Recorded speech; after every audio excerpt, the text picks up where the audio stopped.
Iran സുരക്ഷാ council secretary Ali ലാരിജാനിയെ വധിച്ചെന്ന അവകാശവാദവുമായി Israel. ഇന്നലെ രാത്രി നടത്തിയ ആക്രമണത്തിൽ വധിച്ചെന്നാണ് ഇസ്രായേൽ പ്രതിരോധ മന്ത്രി ഇസ്രായേൽ കട്സിന്റെ അവകാശവാദം. എന്നാൽ ഇറാൻ ഇക്കാര്യം സ്ഥിരീകരിച്ചിട്ടില്ല. സരുൺ എ ജോസ് ഇന്റർനാഷണൽ ഡെസ്കിൽ നിന്നും വിവരങ്ങൾ നൽകാൻ ചേരുകയാണ്. സരുൺ, ഇസ്ലാമിക രാഷ്ട്രങ്ങൾക്കുള്ള ഐക്യ സന്ദേശമൊക്കെ ലാരിജാനി പങ്കുവച്ചത് കഴിഞ്ഞ ദിവസമാണ്. ഇപ്പോഴത്തെ അതിന് പിന്നാലെ ലാരിജാനിയെ വധിച്ചു എന്നുള്ള ഇസ്രായേലിന്റെ അവകാശവാദം എത്രമാത്രം വിശ്വസനീയമാണത്? അസിത, ഇന്നലെ രാത്രി ടെഹ്റാനിൽ ഇസ്രായേൽ നടത്തിയ ആക്രമണത്തിനാണ് അലി ലാരിജാനി കൊല്ലപ്പെട്ടതെന്നാണ് ഇസ്രായേൽ മാധ്യമങ്ങൾ റിപ്പോർട്ട് ചെയ്യുന്നത്.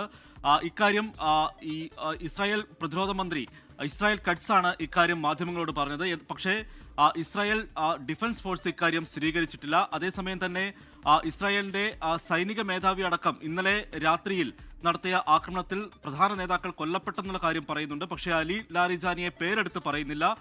ഇസ്രായേൽ കട്സ് മാത്രമാണ്, ഇസ്രായേലിന്റെ പ്രതിരോധ മന്ത്രി മാത്രമാണ് അലി ലാരിജാനി കൊല്ലപ്പെട്ടെന്നുള്ള വിവരം പങ്കുവെക്കുന്നത്. പക്ഷേ ഇറാൻ ഇക്കാര്യം സ്ഥിരീകരിച്ചിട്ടില്ല. അസിത നേരത്തെ സൂചിപ്പിച്ചതുപോലെ ഗൾഫ് രാജ്യങ്ങൾക്ക്, അയൽ രാജ്യങ്ങൾക്ക് അലി ലാരിജാനി 6 സന്ദേശങ്ങൾ ഇന്നലെ നൽകിയിരുന്നു. ഇതിന് ശേഷമാണ് ഇപ്പോൾ ഇത്തരത്തിലൊരു വാർത്ത പുറത്തു വരുന്നത്.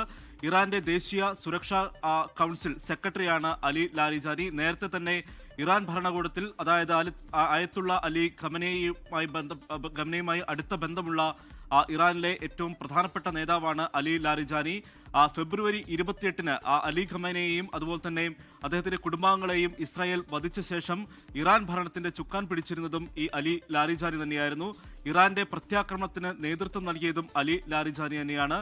അലി ലാരിജാനിയെ വധിച്ചെന്നാണ് ഇപ്പോൾ ഇസ്രായേൽ അവകാശപ്പെടുന്നത്. ഇക്കാര്യത്തിൽ ഇറാന്റെ ഭാഗത്ത് നിന്ന് സ്ഥിരീകരണം ഉണ്ടായിട്ടില്ല.